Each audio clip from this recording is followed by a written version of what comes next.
राधे राधे मेरे प्यारे भाइयों बहनों माताओं व बंधुओं।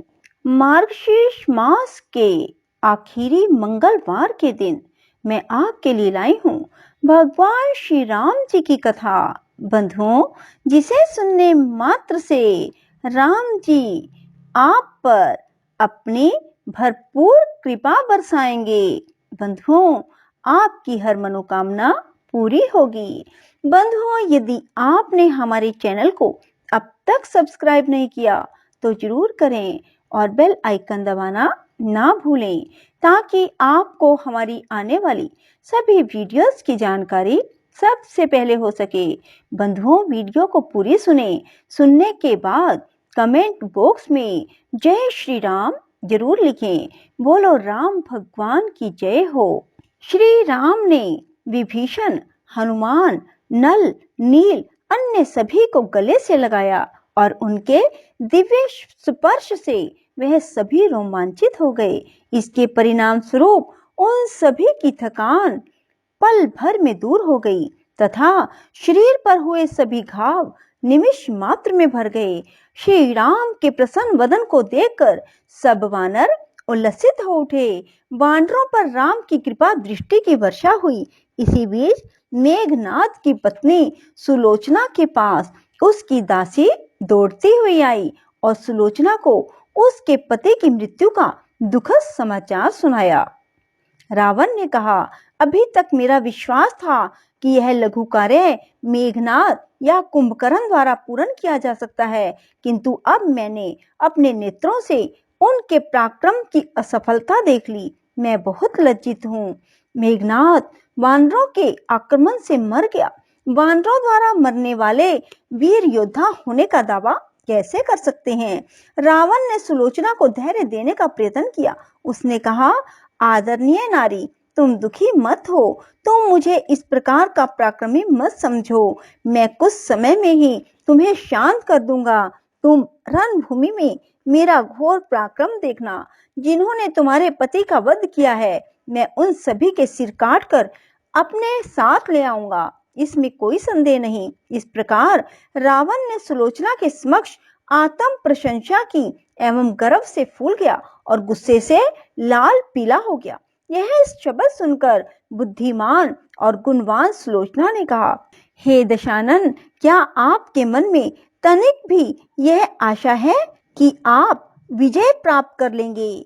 आप भ्रम के गहन अंधकार में पतित हैं। मैं अपना क्रोध और निराशा इतने समय से निगले रही क्योंकि मेरे विचार से ससुर का विरोध करना उचित नहीं था तथा इस विषय में आपको समझाने का प्रयत्न करना भी व्यर्थ था। आपका क्रोध ही इस द्वीप के राक्षसों के नाश का मूल कारण है। मैं आपको बता दूं कि आपके लिए राम पर विजय पाना असंभव है। यह निर्विवाद सत्य है। सुलोचना सहसा खड़ी हो गई और वह मेघनाद की माता रानी मंदोदरी के रनिवास की ओर विलाप करती हुई दौड़ी। वहां पहुंचकर वह अपनी सास के चरणों पर गिरकर बोली, आपके पति के कारण ही यह आपत्ति आई है, अन्य किसी कारण नहीं। आप भी उस विपत्ति से नहीं बच सकती जो आजकल में आप पर आने वाली है। उसके विदीर्ण हृदय से कटु और निर्दय शब्द फूट पड़े। मंदोदरी ने भी जब रावण की कूप प्रवृत्तियों और उसकी निकृष्टता पर उसके गर्व का ध्यान किया तो उसे भी महान पीड़ा हुई। सुलोचना के वचनों की सत्यता को जानकर वह भी रो पड़ी। वह दोनों बहुत देर तक मौन बैठी रही और इसके बाद परस्पर राम का गुणगान और सीता के धैर्य एवं सतीत्व की प्रशंसा करने लगी। उन्होंने कहा, यदि वह उस दिव्य पुरुष की झलक भी पा ले तो उसका जीवन सार्थक हो जाएगा। रावण अपनी शोक संतप्त पुत्र वधू सुलोचना का दुख न सह सका। उसके वचन रावण के हृदय में तीक्ष्ण कांटों के समान चुभ गए। उसे अपने योग्य और अति प्रिय पुत्र की मृत्यु पर इतना गहन शोक हुआ कि वह भूमि पर गिर पड़ा और निराशापूर्वक अपना सिर भूमि पर मारने लगा। फिर वह खड़ा हो गया और उसने अपने प्रिय मंदिर में शिव की प्रतिमा के समक्ष अपनी संपूर्ण वेदना अर्पित कर दी। तभी उसके मंत्रीगण उसके पास पहुंच गए और बोले, हे राजन, आप व्यर्थ में विलाप क्यों कर रहे हैं? हम अपने जिन पुत्रों, पत्नियों, अन्य लोगों से अगाध स्नेह करते हैं, वह सभी उसी प्रकार नश्वर हैं, जिस प्रकार दामिनी की एक कोंद एक पल के लिए घने बादलों में चमक उत्पन्न कर फिर लुप्त हो जाती है। जीवन तो बिजली की एक कोंद है, यह शाश्वत नहीं है। पूर्णतः यह जानते हुए भी अज्ञान में डूबना, उनकी मृत्यु पर विलाप करना आपके लिए उचित नहीं है। यह भावी योजना बनाने का समय है। ऐसा षड्यंत्र रचें जिससे हम द्वार पर आए शत्रु का नाश कर सकें। उन्होंने रावण को धीरज बंधाने का प्रयास किया और विभिन्न तर्कों द्वारा उसे तुरंत आवश्यक कार्यों का स्मरण करवाया। अंत में रावण अपने 20 हाथों को करबद्ध कर शिव से प्रार्थना करता हुआ अति श्रद्धा पूर्वक मंदिर की भूमि पर दंडवत हो गया। जब यह घटना हुई तो अधोलोक में रहने वाले अहिरावण को ज्ञात हुआ कि रावण पर महान दुख आया था। उसने मन ही मन सोचा, ऐसा कैसे हो सकता है? तीनों लोग उसके वश में हैं, उसे कोई पराजित नहीं कर सकता। अहिरावण कामदा देवी के अतिरिक्त अन्य किसी की पूजा नहीं करता था। तुरंत ही उसने देवी का ध्यान किया और देवी ने अपने उपासक को रावण का वह पता दिया जहां वह उस समय था। अतः वह भी मंदिर में ही रावण के पास पहुंच गया। वह रावण को पुकारता हुआ उसके चरणों पर गिर पड़ा।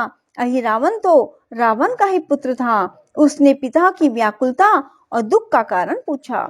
रावण ने उसे राम व लक्ष्मण द्वारा शूर्पणखा के नाक कान काटने की घटना से लेकर तब तक का संपूर्ण वृत्तांत सुनाया। यह सुनकर अहिरावण अति उदास हो गया और बोला, संसार का प्रत्येक व्यक्ति नैतिक पथ की अर्चना करता है। उस पथ से भ्रष्ट हो अनैतिक मार्ग अपनाने से हृदय में भय प्रवेश करता है। आप अपने भूत व भविष्य का ध्यान ना करते हुए मूर्खता पूर्वक इस प्राण घातक युद्ध में जुट गए। इसके परिणाम स्वरूप आपने अपनी जाति और वंश का भी नाश कर दिया। आप मानव में विद्यमान पराक्रम एवं शक्ति को नहीं जानते। आपने महानतम मानव को लघुतम एवं निम्नतम गिना है और निम्नतम गिना। अब मैं आपको एक बात बतलाना चाहता हूँ।